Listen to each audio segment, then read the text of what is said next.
convidá-los a abrir a palavra de Deus em Provérbios, capítulo 23, versículo 24.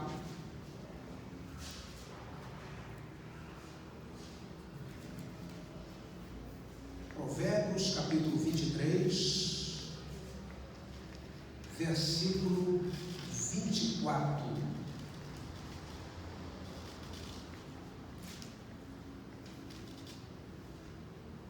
Diz assim a palavra de Deus: grandemente se regozijará o pai do justo, e quem gerar um sábio, nele se alegrará.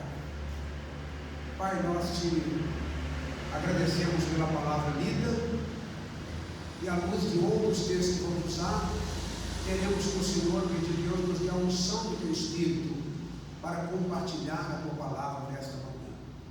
Em nome de Jesus. Amém. Quero aproveitar esse texto de Provérbios, aproveitar aqui a sapiência de Salomão, ao trabalhar, ao falar sobre o pai. Ele fala mais de uma vez, não é? E nesse contexto aqui, ele fala sobre a alegria, sobre o regozijo, sobre a satisfação, naturalmente, que o pai do justo, o pai de uma pessoa de bem, essa é a ideia, o pai de uma pessoa de bem, ele se alegra, ele se felicita, ele se regozija por isso, não é? E ele diz aqui, em geral, um sábio também se alegrará neste filho sábio. Aliás, filhos, diz a Bíblia, são heranças da parte do Senhor, né? Então, os filhos são heranças abençoadoras para as nossas vidas. Mas eu quero aproveitar, naturalmente, a partir desse texto, mas aproveitar outros versículos, outros textos da palavra de Deus, poder falar nesta manhã sobre características de um pai. Quais são as características de um pai? Aliás, há um título popular que diz o seguinte: pai não é aquele que coloca no mundo, mas aquele que cria. Esse é o título popular. Pode ser que esse título seja verdade, mas para mim, na minha maneira de ser, de entender, um verdadeiro pai é aquele que põe no mundo com amor e cria com muito mais amor. Põe no mundo com amor e cria também com muito mais amor. O fato é que todos devemos saber que nenhum pai nasce sabendo ser pai, e que não é uma escola para ensinar alguém a ser um bom pai antes de realizar as funções paternas, não é? Eu aprendi a ser pai sendo, e você que é pai também aprendeu por sendo. Não é uma escola poder instruir, poder dizer, não é? Às vezes a gente recebe, como temos estudado durante esse mês, o legado do nosso pai, e pode ser legados bons, como pode ser legados também não tão bons, porque os pais também são imperfeitos. Nós vamos falar sobre isso já aqui. Então não há nada por dizer, nós aprendemos fazendo. É por isso que eu quero considerar aqui nesta manhã 3 coisas que devemos fazer ou que devemos saber sobre um pai. 3 coisas que eu considero aqui que devemos saber. Primeira coisa, estão passando para mim, porque eu esqueci o negócio do bolso aqui, não passa, né? Mas estão passando para mim. Ok. A primeira coisa que devemos saber sobre, naturalmente, como ser um pai. Deixa eu trocar de microfone aqui. A primeira coisa que devemos saber, eu coloco aqui, é que um bom pai não é perfeito. Um bom pai não é perfeito. O ser humano é limitado, é falho, tem suas falhas. Eu, na minha condição de pai, procurei acertar, mas pode ser que cometi uma porção de erros, uma porção de falhas também, embora tenha procurado acertar, né? O ideal é que a gente procure acertar. Nenhum pai é perfeito, só nosso Pai Celestial, só o nosso Pai Eterno, só o Pai por excelência, Ele é perfeito. Mas os pais, de modo geral, não o são. Às vezes, nós cometemos erros. Nós pais cometemos. E eu quero até citar alguns aqui na Bíblia. Por exemplo, Eli. Lá em 1 Samuel, capítulo 3, versos 13 e 14, nós lemos o seguinte: naquele dia suscitarei contra Eli tudo quanto tenho falado com respeito à sua casa. Começarei e cumprirei, diz o Senhor. porque já lhes disse que julgarei a sua casa para sempre pela iniquidade que ele bem conhecia, porque seus filhos se fizeram execráveis e ele não os repreendeu. Veja bem, Eli era sacerdote. Pode chegar, meu irmão, obrigado, viu? Aí, ó, diácono colocando em prática a diaconia. Muito obrigado. Então, diante desse contexto, ele era um sacerdote, mas ele amava tanto os filhos que ele não repreendeu os filhos por causa do erro. Essa é uma falha, é uma imperfeição dos pais. A gente precisa de, na verdade, amar, mas o amor mostra até a necessidade da gente orientar, da gente corrigir, da gente trabalhar a questão de algumas falhas dos nossos filhos, né? Então, por quê? Porque o pai não é perfeito e ali foi castigado. O fim da história de Eli foi terrível. Os seus filhos que poderiam ser sucessores dele não foi. Deus levantou Samuel, que o foi, e Eli, inclusive, foi morto de forma trágica. Por quê? Porque de fato ele conhecia os erros dos seus filhos, e o texto lá fala sobre eles, as falhas dos seus filhos, as iniquidades dos seus filhos, e ele não os corrigiu. Que desafio tremendo para mim que você como pai, conhecendo as falhas dos nossos filhos, precisamos de fato orientá-los, corrigir, puxar a orelha com carinho, com amor, né? É claro que quando os filhos já são grandes, já são adultos, a gente tem de deixar, como temos estudado, um legado. E dentro do legado que isso aqui que devemos deixar, nós devemos deixar o nosso exemplo e também, com o exemplo que temos, orientar os filhos, não é? Mas ainda quando crianças, às vezes a gente precisa de orientar e às vezes até tirar alguns benefícios, dar uma correção, se for necessário. Então, isso é muito necessário, mas Eli não fez isso. Eli simplesmente foi tolerante com os erros dos filhos, deixou a coisa acontecer, amou a ponto de não corrigi-los. Esse foi o caso de Eli, um pai imperfeito. Outro caso seria Davi. Lá em 1 Reis, capítulo 1, versos 5 e 6, nós vemos assim: agora Adonias, cuja mãe se chamava Agite, começou a divulgar: sou eu que vou reinar proximamente. Arranjou para si carros e cavalos, além de 50 guardas que corriam diante dele. Aí veja dele: seu pai, enquanto viveu, não o repreendeu, questionando: por que fazes isto? Ele era também um homem extraordinário, belo, e havia nascido depois de Absalão. Então, não era ele que iria reinar. Não estava isso nos planos do seu pai e nem nos planos de Deus, que Adonias reinasse, né? O propósito de Deus se cumpriu em Salomão. Entretanto, Adonias ficava, de certa forma, usurpando o trono do pai. Mas o texto diz assim: seu pai, enquanto viveu, não o repreendeu. Não o repreendeu. O pai deveria ter repreendido. O pai dele: não, peraí, eu sou rei aqui ainda.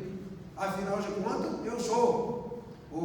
Lá em casa, quando dia desse eu cheguei na casa do Gabriel com a Isabel, a hora que chamei a campainha, no interfone, o Gabriel atendeu. Eu falei: quem fala? Foi aqui, é o macho alfa.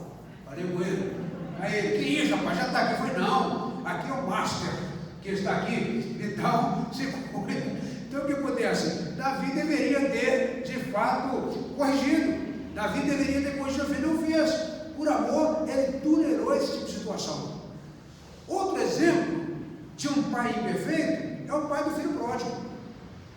Se nós lemos lá em Lucas 15, versos 12 e 13, o mais moço deles, ou o filho mais moço, diz ao pai: pai, dá-me a parte dos bens que ficaram. E diz o texto assim: e ele repartiu os seus haveres.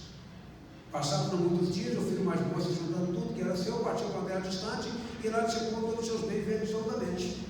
O pai simplesmente: me dá a parte que me cabe. Aliás, teoricamente, o pai era vivo e não cabia a ele nada ainda, porque só cabia a ele depois que o pai morresse, não é? Mas ele: me dá a parte que me cabe. O pai também foi um pai que poderia: não, tudo bem, você quer ir, você quer ir embora, tudo bem, você vai, mas não com o meu dinheiro. Eu não quero que você vá, não, eu te amo, eu quero você aqui. Mas se você quer ir, o problema é seu, eu não vou ajudar nessa loucura sua, não. não vou te repartir nada. Aliás, teve até problema de família depois, quando o filho voltou, e nós vamos falar sobre isso ainda. Quando o filho volta, o pai o recebe de forma amorosa, porque o pai ama, independente dos erros dos filhos. Não deve ser conivente com o erro, mas deve amar. Aliás, o próprio Deus, como nosso Pai, Ele nos ama, apesar dos nossos pecados. Aliás, Deus odeia o pecado, mas Ele ama o pecador, né? Ele ama o pecador. Então Deus nos ama, apesar das nossas vicissitudes, das nossas falhas, né? E o pai do filho pródigo simplesmente repartiu com ele o texto lá, deu para ele a sua parte, que nem cabia a ele enquanto vivo, cabia depois de morto, né? Então ele foi, desperdiçou tudo, voltou, o pai recebeu, depois teve confusão com o outro filho, falou: você deu tudo para o seu filho aí, ele volta, você não faz uma festa para ele, né? Mas o que acontece? Foi um tipo de pai, nesse dia, não questiono esse pai pelo fato de ter abraçado o seu filho na volta. Eu questiono esse pai da parábola pelo fato de ter simplesmente entregado para ele e deixado ele fazer o que quisesse. Então, tem que ter cuidado. Então, um bom pai, de fato, não é perfeito. Meus queridos, o amor de um pai para com seu filho, muitas vezes ele faz ser demasiadamente permissivo. E isto leva a cometer erros que podem influir negativamente no próprio filho. Nós não podemos permitir que os nossos filhos sejam, nós não podemos ser permissivos em relação aos filhos. Amar, mas também orientar quanto às falhas e os erros. Esses exemplos aqui foram exemplos que não foi bom, nem para os pais e nem para os filhos. Não foi bom para eles, não é? Mas uma outra verdade que eu considero aqui é que um bom pai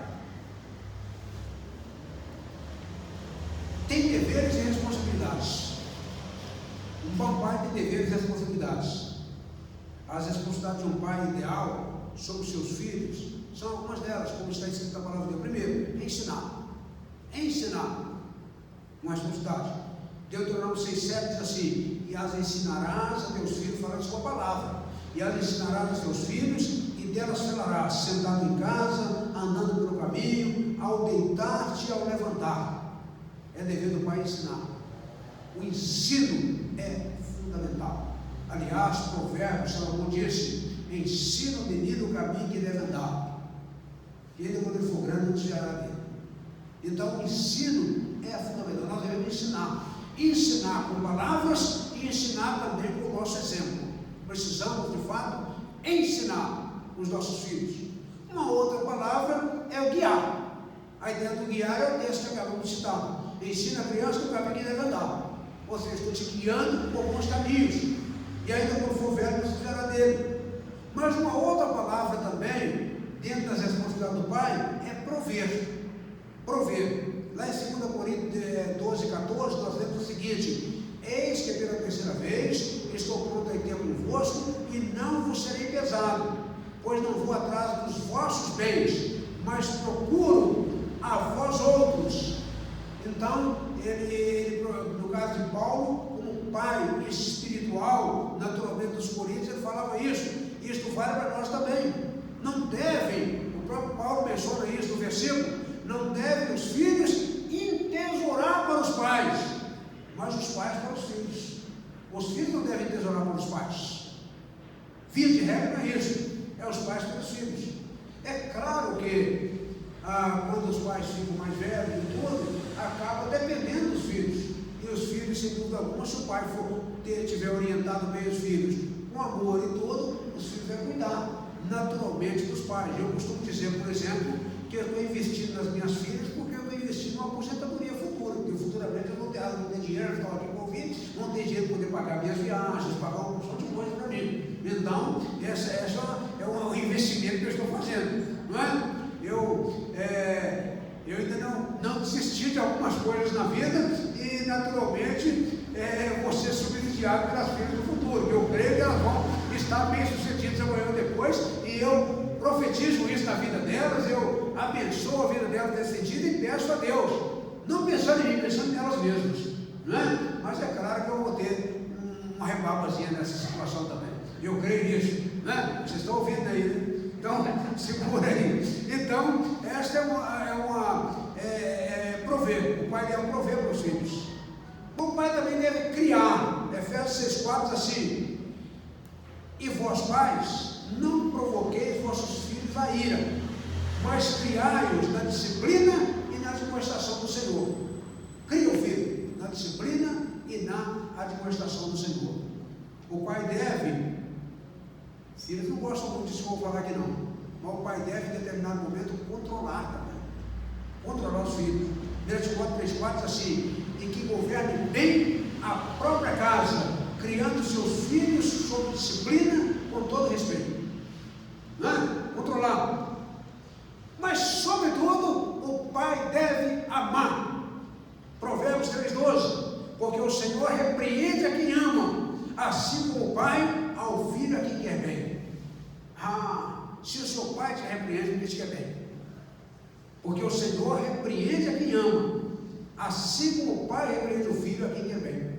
Então, meus queridos, um bom pai tem deveres e responsabilidades. E no último aspecto aqui, a considerar, um bom pai faz o melhor para os seus filhos. Melhor para os seus filhos. Melhor que pode. A Bíblia diz que tudo que vier a sua mão para fazer, faz conforme as suas forças.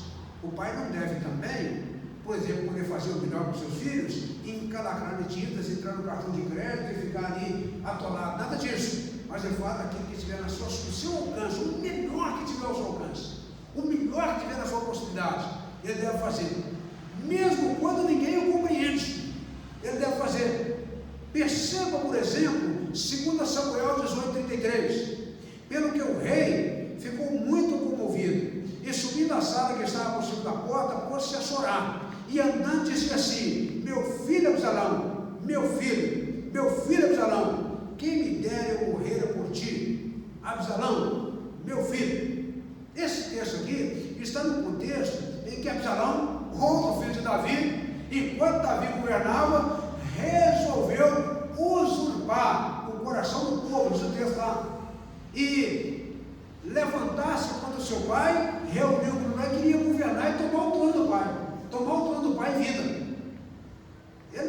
Então, dentro desse contexto, saiu o exército de Davi, porque Absalão tinha reunido uma tropa lá para lutar contra Davi. O exército de Davi sai, está lá no contexto, para poder defender o rei. E o rei recomendou: não faça nada contra meu filho, não faça nada. Mas aí o que acontece? O próprio Absalão, nas suas demandas lá, andando de cavalo, ele ficou pendurado num galho lá. Joabe viu aquela situação e mandou que eliminasse o inimigo. Aí, até o pessoal questionou, mas o pai dele falou que não fazia nada, não queria saber, eliminou o inimigo. Aí matou. Davi ficou sabendo que tinha morrido e começou a chorar pelo filho, que o filho que havia, na verdade, tentando levantar-se contra ele. Se fosse o caso de Absalão ali, Absalão até matava o pai. Essa é a situação. Então, mas Davi, com o seu coração de pai, queria fazer o melhor para o seu filho. E querendo fazer o melhor para o seu filho, ele, a hora que o filho morre, ele entra em prantos. Ele não queria fazer mais nada, só chorar. Não é? Então, eu digo que quando faz o melhor para o filho, mesmo quando não compreende, porque o pessoal não compreendeu, o mesmo camarada estava aí, dando trabalho para o exército e tudo, agora morre, e o rei fica chorando. Tanto é que chamaram ele daí, falaram: peraí, afinal de contas, nós estamos com você está chorando por causa do inimigo. Tudo bem, resolver o inimigo. Você quer continuar governando ou não quer? Aí Davi se colocou no lugar e continuou. Essa era a situação, mas ele chorou pelo filho. E você que é pai e eu sou pai, às vezes compreendemos essa tipo de situação. Compreendemos a situação do Davi, né? Mas era uma situação de guerra. E eles tinham de vencer ou ser derrotados. Ou o rei deles vencia ou seria derrotado. E eles assim fizeram. Então o bom pai faz o melhor para os filhos também, mesmo quando os demais pensam que os filhos não merecem tanto amor. Mesmo quando os demais pensam. É a história lá do filho pródigo de novo, né? Quando lá em Lucas 15, 23 e 24, nós lemos lá que o filho voltou. Aí o pai diz assim: trazei também matai o novilho cevado. Comamos e regozijamos, porque esse meu filho estava morto e reviveu, estava perdido e foi achado. E começaram a regozijar-se. Os demais pensam que o filho merece tanto. O próprio filho mais velho pensou isso, não é? Mas o pai, de fato, faz o melhor para o filho, ainda que os outros pensem que não mereça. E nós vemos isso na história de pais, de modo geral. Às vezes a gente questiona, não é? Pais, puxa vida, esse pai está criando esse filho mal. Mas o pai está querendo fazer o melhor. Esse pai está dando tudo que ele tem, tem que correr atrás e tudo, acontece isso. Mas o pai, às vezes, é o coração. É o tal do coração do pai, né? É o tal do coração do pai. Então, há essa situação. E Jesus, na verdade, ele deu o melhor exemplo. Lá em Mateus 7,11, diz assim: ora, ele diz assim: se vós que sois maus, sabeis dar boas dádivas a vossos filhos, quanto mais vosso Pai que está nos céus dará boas coisas aos que lhe pedirem. Ele está dizendo assim: se nós que somos humanos, somos limitados, somos errantes, somos pecadores e temos a tendência de errar, nós sabemos dar boas dádivas aos filhos, ou seja, o pai que faz o melhor pelos filhos, quanto mais o Pai Celestial. Então, como é bom também pertencer ao Pai Celestial, como é bom pertencer a esse Pai que vela por nós, cuida de nós, naturalmente se incomoda e se aborrece quando nós pecamos ou falhamos, mas continua nos amando de forma incondicional. Exemplo do Pai Celestial. Então, meus queridos, eu concluo esta reflexão dizendo o seguinte: temos visto aqui quais as características de um bom pai.